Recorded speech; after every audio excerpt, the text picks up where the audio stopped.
ओम साई राम। चलिए आज बाबा का शुरू करते हैं अध्याय। दूर से आया एक फकीर, चमकी शिरडी की तकदीर। बाबा के इन अध्याय को सुनकर आपके जीवन में अनेक मुश्किलें जो आ रही होंगी अवश्य वह दूर होने लगेंगी, स्वयं ही आपको रास्ते दिखने लगेंगे। तो बाबा के इन पाठ को बहुत ही ध्यान से सुनिए।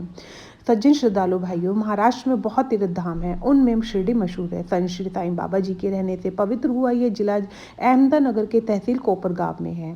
साईं बाबा के लिए मानो पंढरपुर है। जो श्रद्धा के साथ शिरडी बार बार जाते हैं और साईं जी की भक्ति करते हैं, उनकी अपरंपार कृपा की साक्षात प्रचिति मिलती है। बाबा को देखने से हमेशा हमारा मन शांत और समाधान मिलता है और इस प्रपंच का डर नहीं लगता और अपना हृदय जो है वो कहीं ना कहीं एक सकारात्मक भाव से भर जाता है। भक्त वत्सल भक्तों को अभिमान रखने वाले साईं बाबा करीब 16 साल की उम्र में शिरडी में एक नीम के पेड़ तले सबसे पहले दिखाई दिए। उनका जन्म, गांव, खानदान, माता पिता वगैरह बातों के बारे में साईं जी ने कभी ना किसी को भी नहीं बताया। बहुत सारे लोगों ने भरसक कोशिश करी, लेकिन परिणाम वही हुआ, बाबा ने किसी को कुछ भी नहीं बताया। फिर शिरडी के श्रीमान नाना के माता जी के कथानुसार बाबा 16 साल के राज दुलारे साईं जी नीम तले दिखाई पड़े थे सभी भक्तों को। तब वे अकेले थे उस वक्त और बाद में भी उनके साथ रिश्तेदार या साथी कोई नहीं था। छोटी सी उम्र में बाबा बड़ी कठोर तप करते थे और फिर सुंदर नन्हे रूप देखकर गाँव वालों को बड़ा अचरज भी होता था। इसके साथ दिन में या रात में कोई भी नहीं होता था। ये किसी के घर भी नहीं जाते थे, हमेशा नीम तले पड़े रहते। उम्र तो छोटी मगर चाल चलन बाबा का किसी बहुत समझदार आदमी जैसा था। आखिर ये कौन है, ऐसा सभी के मन में विचार आने लगा। धीरे धीरे इस बालक का तपोचरण देखकर लोगों के कौतूहल पूज्य भाव में बदल गया। मतलब बाबा का तपोचरण देख के लोगों का भाव बाबा के प्रति एक कहते हैं ना, ईश्वर और भक्त के बीच का जो भाव आता है उसमें बदलने लगा।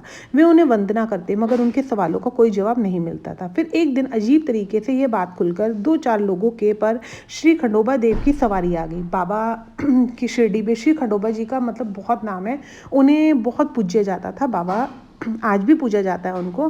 तो वो जो उनके भक्त थे उनके ऊपर खंडोबा जी की सवारी आ गई। तब खंडोबा जी ने बोला कि तुम कुदाल लाओ और जहाँ मैं कहूँ खुदाई करो, फिर समझोगे। लोगों ने निर्देश अनुसार नीम तले एक जगह में खुदाई की। तब वहाँ कुछ ईंटें दिखाई पड़ी। उन्हें हटाने पर अंदर एक गुफा थी। उसमें अच्छा चूने से पोता हुआ एक कमरा था और उसमें एक गौमुखी आसन, जपमाला और 4 दीप जल रहे दिखाई दिए।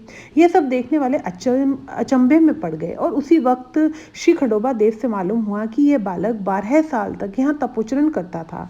इस पर लोगों के पूछने पर उस बालक ने कहा, यह मेरे गुरु का स्थान है, यह अत्यंत पवित्र है। मतलब बाबा ने यह बात अपने भक्तों को बोली। यह जैसा है वैसे ही अछूता रहने दो और इसकी रक्षा करो। उनके कहने पर लोगों ने फिर ईंटें रखकर वह जगह बंद कर दी। अपने गुरु के स्थान पर श्री साईं बाबा जी को बहुत प्यार था। इसी समाधि के पास नीम तले बाबा जी ने 12 साल मौन रहकर तपस्या की।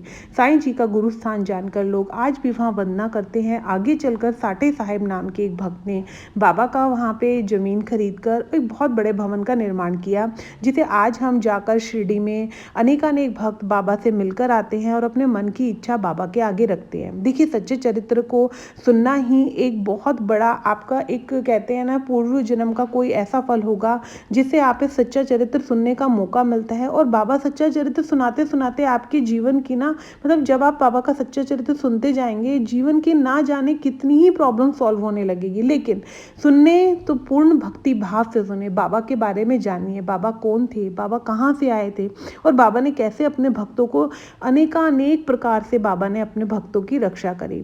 तो बाबा का ये सच्चा चरित्र जब भी आप सुनने बैठे, सकारात्मक भाव से सुनिए। और जैसे जैसे आप नियमित रूप से, मैं मॉर्निंग में और इवनिंग में 2 वीडियोस डालती हूँ, वो वीडियोस आप बाबा की ध्यान से सुनते चले जाइए। मुझे पूर्ण विश्वास है जो भक्त बाबा की तरफ पूर्ण ध्यान लगाकर ये वीडियोस को सुनेगा, बाबा उनकी मदद अवश्य ही करेंगे। क्योंकि बाबा अपने भक्तों को कभी भी बीच मझधार अकेला नहीं छोड़ते। कोई ना कोई रास्ता किसी न किसी के द्वारा दिखाकर बाबा आपको एक राह दिखाते। कई बार होता है ना, हमारा मन बहुत नेगेटिव होता है, हम नहीं पुस्तक पढ़ पाते, हम चाहे कुछ भी कर ले, नहीं हमारा ध्यान लगता।